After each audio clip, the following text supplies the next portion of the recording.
पुढची बातमी सोलापूरमधून आहे। सोलापुरातील गणवेश उत्पादकाची बोगस जीएसटी नंबरच्या आधारे 16 लाखांची फसवणूक करण्यात आली आहे। कर्नाटकमधील बागलकोटमध्ये मोठ्या शिक्षण संस्थेकडून ही फसवणूक झाल्याचा आरोप होतोय। 76 वर्षीय गणवेश व्यापाऱ्याची मदतीची ही मागणी आहे। तर मागील 3 वर्षांपासून 16 लाखांच्या बिलासाठी या व्यापाऱ्याची धावपळ सुरू आहे। फक्त कॅन्सल केलं आणि एक प्रकारे त्यांना संरक्षण दिलं। सुरुवातीला सस्पेंड केला आणि नंतर कॅन्सल केलं आणि पुढे आम्ही बऱ्याच वेळा त्यांना पत्र लिहिले, त्याची सुद्धा आमच्याकडे सगळे म्हणजे पुरावे आहेत। कोणाकोणाला पत्र लिहिले?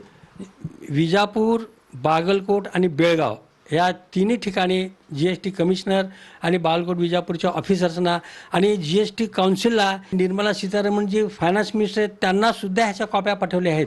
त्यांनी पत्रावर केलं? त्यांना सुद्धा पत्र आम्ही दिलेले आहे, त्याच्या सुद्धा कॉप्या माझ्याकडे आहेत। काय रिप्लाय आला त्यांच्याकडून? काही नाही, काय पण रिप्लाय नाही, काय नाही, काही पण नाही। आम्ही 3 वर्षापासून साधारण 2022 पासून आम्ही ह्याचा पाठपुरावा करतो आहोत, परंतु काही सुद्धा